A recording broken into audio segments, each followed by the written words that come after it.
अस्सलाम वालेकुम, मैं हूं दाऊद अहमद। आप देख रहे हैं फनकदा टीवी और प्रोग्राम है फ़न और शख्सियत, जिसे आपके लिए तहरीर और तहकीक है जनाब एजाज सनम साहब की।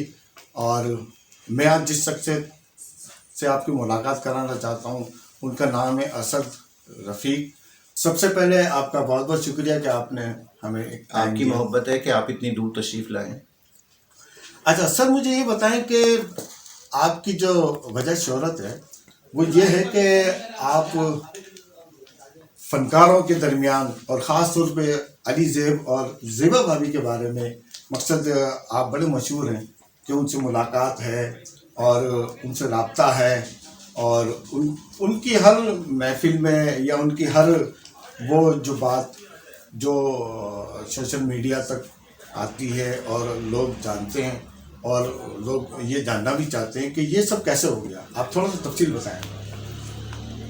सबसे पहले तो मैं आपका शुक्रगुजार हूँ कि आप यहाँ इतनी दूर आए हैं। और जहाँ तक मेरी शोहरत की बात है, भाई मैं एक अदना सा आदमी हूँ, सरकारी नौकरी करके सारी ज़िंदगी बड़ी गुजारी माजरत है। के साथ हर बड़ा आदमी यही कहता है कि मैं कुछ भी नहीं, यही इसका बड़ापन होता है। नहीं, मैं तो महकमा इत्तलात सिंध में एक तवील अरसे तक मैंने मुलाजमत की है जी। और बस जहाँ तक मोहम्मद अली साहब और ज़ेबा साहिबा की बात है, तो ये वो लोग हैं कि जो बचपन से हमें विरसे में मिले। अच्छा। मतलब जिस ज़माने में हमने होश संभाला या होश संभालना शुरू किया, लेट 60s या अर्ली 70s, तो वो दौर मुकम्मल तौर पे मोहम्मद अली साहब और बेगम साहिबा का था। जी पाकिस्तान में हर तरफ सिर्फ उनके नाम के डंके बजा करते थे। जी अच्छा, फिर हमारे घर वालों की एक पॉलिसी थी, हमारे पेरेंट्स की। जी उन्होंने हमें कभी किसी चीज़ से नहीं रोका। मतलब उस ज़माने में फ़िल्म देखना बहुत मायूब समझा जाता था जी जी और फिल्म को वो एक बहुत बुरी चीज़, एक फिल्म जो थी वो थी। लेकिन हमारी खुशकिस्मती ये रही कि हमने अपने अब्बा से जब भी कहा कि हमें फ़िल्म देखनी है तो उन्होंने कहा हाँ देखनी है, और वो हमको फिल्म दिखाने ले गए। लेकिन उनकी पॉलिसी ये होती थी कि वो पहले उस फिल्म के बारे में इंफॉर्मेशन कलेक्ट किया करते थे कि आया ये फिल्म बच्चों को दिखाने की है या नहीं। अच्छा, जिस वक्त आप ये फिल्म देखने जाते उस वक्त आपकी उम्र क्या थी? 4-5 सालों की मुझे याद, मतलब आई वॉज बोर्न इन 1965 इस हिसाब से। तो जब मैंने आका दरिया देखी है तो आका दरिया शायद 67 की रिलीज है। 67। तो अगर वो सेकंड रन में भी देखी होगी तो मैं शायद 3-3.5 साल का होऊंगा, लेकिन वो चीज़ मेरे जहन में है, मैं बहुत पक्का हूँ। अच्छा। आका दरिया मुझे थोड़ी थोड़ी सी, अच्छा सिर्फ इतनी याद है आका दरिया कि वो, मतलब अब तो वीडियो पे सब देख लिया है, यूट्यूब पे देख लिया है, लेकिन पहले जो मेरे जहन में थी वो ये थी कि एक दरिया है, बह रहा है, उसमें बीच में बड़े बड़े पत्थर हैं और मैडम शमीमारा जो है, नहीं मैडम शमीमारा उस पर गाना गा रही हैं। अच्छा, वो गाना कौन सा था क्या था मुझे नहीं याद, लेकिन बाद में वो मुझे पता चल गया कि वो मंजा मंजा गा रही थी मोहम्मद अली साहब के लिए। लेकिन मेरे जहन में वो चीज़ थी। मेरे जहन में सायका थी। अच्छा, सायका में मेरे जहन में क्या था, पूरी फिल्म नहीं थी, कुछ भी नहीं था, सिर्फ एक वो था कि वो एक तस्वीर थी शमीमारा मैडम की, वो यूं गोल गोल घूम रही थी। कोई ऐसा मंजर होगा जज्बाती किस्म का जिसने उस तस्वीर को या मैडम शमीमारा को जो है ना वो गोल गोल घुमाया गया था। तो मैंने उस जमाने से फिल्में देखी हैं और उस जमाने से हम जो है वो, क्योंकि टेलीविजन आमतौर पर अवेलेबल नहीं था, तो फिल्मी इंटरटेनमेंट का जरिया थी और हमारे पेरेंट्स की मेहरबानी है कि वो हमें सिर्फ मोहम्मद अली साहब की फिल्में दिखा दिया करते थे। अच्छा, इसकी कोई खास वजह? उसकी मोहम्मद अली, हाँ, उसकी वजह ये थी कि वो, उनका कहना ये था कि मोहम्मद अली साहब की जो फिल्में होती हैं वो बच्चों को बिला झिझक दिखाई जा सकती हैं। अब मैं एक नाम नहीं लूंगा, लेकिन वो एक साहब थे, वो उनकी फिल्म देखने की जब हमने फरमाइश की थी तो हमारे वालिदैन ने रिजेक्ट कर दी थी। अच्छा। कहने लगे नो, तुम्हें जहाँ तक रखा है वहीं तक रहो। तो ये हमें विरसे में मिले हैं बचपन से, क्योंकि हम इनको देखते चले आ रहे हैं जब होश नहीं था। फिर रफ्ता रफ्ता हम ग्रेजुअली जो है वो बड़े होते गए, स्कूल आ गए, स्कूल से कॉलेज आ गए, ऑफिस, यूनिवर्सिटी, ये सिलसिला चलता रहा। तो वो जो बचपन में एक फीड किया था ना, मोहम्मद अली ज़ेबा, मोहम्मद अली ज़ेबा, मोहम्मद अली ज़ेबा, बस वो मोहम्मद अली ज़ेबा जहन में इस तरह पैवस्त हुए हैं कि वो हमारी ज़िंदगी का हिस्सा बन के रह गए। अच्छा, तो आप उन तक पहुंचे कैसे? मैं उन तक पहुंचा कैसे?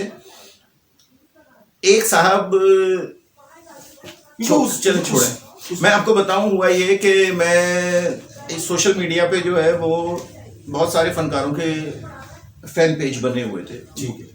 अच्छा, उसमें जो है वो ज़्यादातर बॉलीवुड के लोगों के थे। ठीक। ना, मैं बात कर रहा हूँ 2014-15 की। तो उस ज़माने में हमारे आर्टिस्टों के इतने पेजेस नहीं थे और हिंदुस्तानी फनकार जो है वो फेसबुक पे छाए हुए थे। ठीक। तो पाकिस्तान में एक दो लोगों के पेजेस थे, नदीम साहब का एक पेज था, मोहम्मद अली साहब का एक पेज था। अच्छा। सिर्फ इन दो फनकारों के पेज थे, या मैडम नूरजहां के हवाले से थोड़ी सी इंफॉर्मेशन मिल जाया करती थी। उसके अलावा जो है वो किसी भी आर्टिस्ट का कोई तस्करा वहां नहीं था। तो मैंने कहा इंडिया वाले अपने सी क्लास लोगों की इतनी पब्लिसिटी कर रहे हैं, मतलब ऐसे ऐसे लोगों की कि जिनकी फिल्में देखने को, शक्लें देखने को दिल नहीं चाहता, और हमारे यहाँ जो है वो सन्नाटा पड़ा हुआ है। तो बस ये सोच के मैंने कहा क्या करें, मैं मोहम्मद अली साहब तो ऑलरेडी हैं, बेगम साहबा नहीं है। सुबह 4 बजे एक पेज बनाया, सारी रात में जाग रहा था, माशाल्लाह।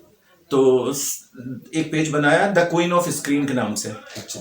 बना के उसमें सिर्फ एक तस्वीर अपलोड की कि वो प्रेसिडेंट ममनून हुसैन साहब से जो है वो हिलाल इम्तियाज वसूल कर रही है, जेबा बेगम। जेबा बेगम। वो मैंने तस्वीर वहां अपलोड की और मैं सो गया। जब मैं 11-12 बजे सो के उठा दोपहर को, तो रिक्वेस्ट आई हुई थी उस ग्रुप में ऐड होने के लिए। अच्छा, माशाल्लाह।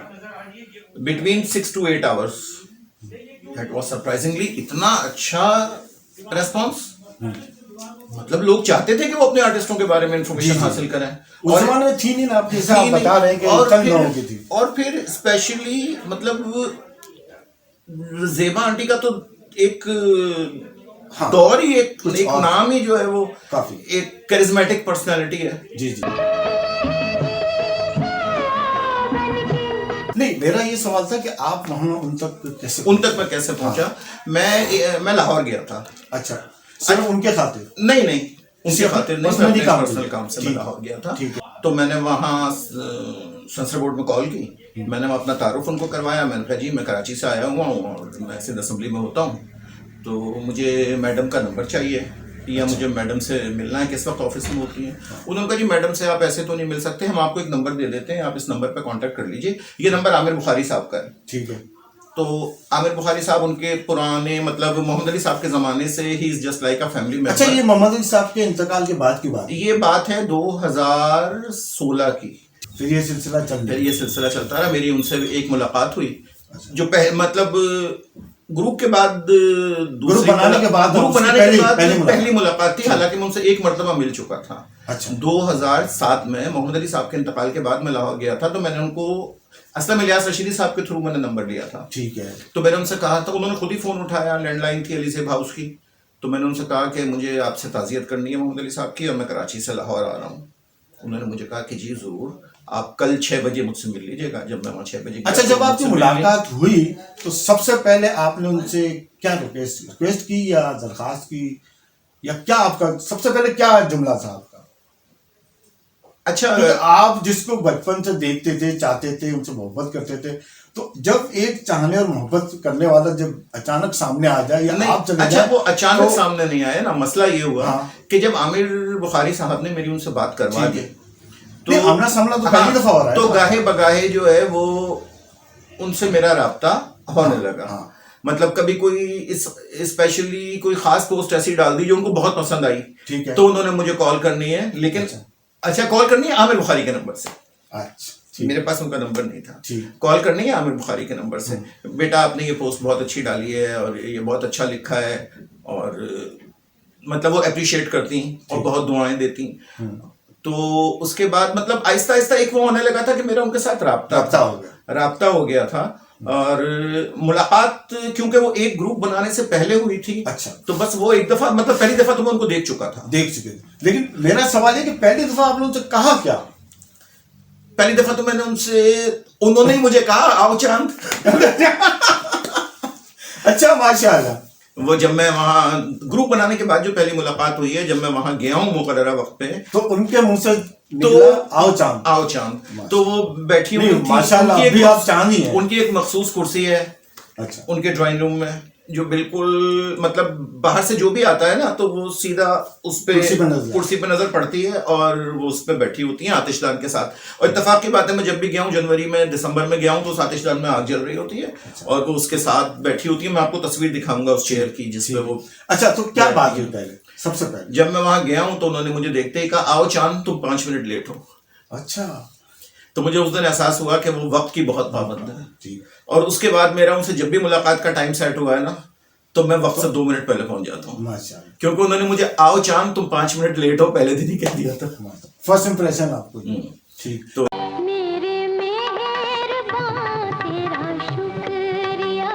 प्लेटफॉर्म पे कहता हूँ मैं उनका बहुत शुक्रगुजार हूँ। मुझे अल्लाह ने जो मेरी एक उनके साथ मोहब्बत दोनों मियाँ बीवी के साथ है, अल्लाह ताला ने उसका सिला मुझे इस तस्वीर की सूरत में दिया। ठीक है। अच्छा, बहुत सारी बातें आपने उनसे की होगी और आपने इनसे पूछा कि शादी के बारे में, तो उन्होंने क्या बताया? क्योंकि हम तो पढ़ते रहते हैं। नहीं, उन्होंने मुझे ये बताया कि मोहम्मद अली साहब जो है वो चिराग जलतारा के असिस्टेंट डायरेक्टर भी थे। अच्छा। तो उनकी जिम्मेदारी थी, क्योंकि उसमें सारे नए फनकार थे, एक लॉट बिल्कुल पूरे नए फनकारों की थी और मोहम्मद अली साहब भी उन्हीं में शामिल थे। लेकिन मोहम्मद अली साहब क्योंकि रेडियो की दुनिया से आए थे, वो आवाज का उतार चढ़ाव और ये दूसरी चीजें और डायलॉग किस तरह अदा करना है, किस लहजे में अदा करना है, वो बहुत बेहतर जानते थे। तो उनको जिम्मेदारी दी थी उन्होंने, फजली साहब ने, कि आप मैडम को समझाएं। अच्छा। अब तो उन्होंने ऐसा समझाया? उन्होंने ऐसा नहीं समझाया, उन्होंने ऐसा समझाया कि मैडम पहले दिन ही उनसे नाराज हो गए। अच्छा जी। और जाके फजली साहब से कह दिया कि आपने मुझे जो कुछ समझाना है आपको समझाया, मैं इनसे कुछ नहीं समझूंगी। अच्छा, मोहब्बत का इजहार नाराजगी से हो गया। पहले दिन ही फड्डा हो गया। ठीक है। लेकिन फिर पहले दिन ही फड्डा हुआ तो उसके बाद मोहब्बत भी ऐसी है कि दुनिया ने देख ली। बहुत अच्छे। वो फिर अच्छा, उन्होंने मुझे ये भी बताया कि मोहम्मद अली साहब ने एतराज ये किया था कि आप सही डायलॉग बोल नहीं रही हैं। उस वक्त ये एतराज किया था जिसपे वो नाराज होकर फजली साहब के पास गई थी। लेकिन बाद में सुलह के बाद मोहम्मद अली साहब ने बताया कि तुम सही बोल रही थी, मुझे तुम्हें छेड़ने में मजा आ रहा था। मैं भी यही आपसे कहने वाला था, मुझे तुम्हें छेड़ने में मजा आ रहा था और जब तुम गुस्सा करती हो तो मुझे ज्यादा मजा आता था, इसलिए मैं तुम्हें और ज्यादा छेड़ रहा। अच्छा। चलो, ये भी एक मोहब्बत का अंदाज था और लोग आज भी दुआएं देते हैं और उन पर रश्क करते हैं कि माशाल्लाह उनके इंतकाल इतनी अच्छी जोड़ी, आज भी उनसे इतनी अच्छी जोड़ी, इतनी पुरवकार जोड़ी, बरसगीर में मैंने कभी एक दूसरे से मोहब्बत, एक दूसरे का एहतराम, एक दूसरे के लिए सब कुछ कर गुजर जाने का जज्बा। मतलब ये मैं कहता हूँ कि हमारी नई नस्ल के लिए रोल मॉडल हैं ये लोग, कि मियाँ बीवी के दरमियान कैसी मोहब्बत, कैसा एतमाद, कैसा खुलूस होना चाहिए। तो उसके लिए रोल मॉडल हमारे मुल्क में अल्लाह ने हमको अली से की शक्ल में अदा की है कि हम अगर मतलब किस घर में मसाइल नहीं होते, किस घर में मियाँ बीवी में वो नहीं होता, लेकिन उन दोनों के दरमियान जो एक अंडरस्टैंडिंग का लेवल था ना, वो। मुझे ये बताएं कि अब भी आपकी वक्फन मुलाकात होती है? जी, तकरीबन हर दूसरे तीसरे दिन मेरी उनसे फोन पे बात होती है और जब भी मैं लाहौर जाता हूँ मैं उनसे मिलता हूँ। अच्छा, तो अब मुझे ये बताएं कि ऐसा होता है ना कि शागिर्द होता है कोई, या जिस पे कोई आदमी हाथ रखते देता है कि भाई चल लीजिए आप एक्टिंग में, गुलकारी में, मुख्तलिफ शोबों में, ऐसा कोई है, कोई सिलसिला है इनका, कोई इनकी शागिर्द हो या नहीं? अदाकारी के शोबे में तो मैंने कोई नहीं देखा कि अदाकारी के शोबे में कोई किसी का शागिर्द हो। मोहम्मद अली साहब की तरबियत ज़ैड बुखारी साहब ने की थी, तो ज़ैड बुखारी साहब को मोहम्मद अली साहब का उस्ताद कह सकते हैं इस अदाकारी के मामले में। दूसरे ममालिक में जो है वो एक्टिंग स्कूल्स हैं जहाँ उनको अदाकारी सिखाई जाती है, लेकिन हमारे यहाँ तो हम उनको कह सकते हैं कि जी वो वहां से सीख कर आए। लेकिन जहां तक यहाँ उस्तादी शागिर्दी की बात है तो मैं समझता हूँ कि पूरी इंडस्ट्री मोहम्मद अली साहब की शागिर्दी। मैडम का है कोई ऐसा सिलसिला कि किसी ने उनको सिखाया हो या कोई पहली दफा लेकर आया हो, ऐसा कुछ है? नहीं, मैडम ने तो उन्होंने तो बरसा हो गया, फिल्म इंडस्ट्री को त्याग दिया है, खुद रिटायरमेंट, आखिरी फिल्म मोहब्बत हो तो ऐसी के बाद ले लिया था। उसके बाद उन्होंने अपनी तमाम तर तवज्जो जो है वो अपने घर पे रखी है। मोहम्मद अली साहब बीमार हो गए थे, मोहम्मद अली साहब की देखभाल, घर की देखभाल, इन्हीं चीज़ों को वो करती रही हैं। और मोहम्मद अली साहब के चले जाने के बाद बहुत बहुत शुक्रिया आपका कि आपने हमें टाइम दिया, बहुत शुक्रिया। और इंशाल्लाह फिर आपसे मुलाकात रहेगी और उस सिलसिले में मुलाकात रहेगी। बहुत बहुत शुक्रिया।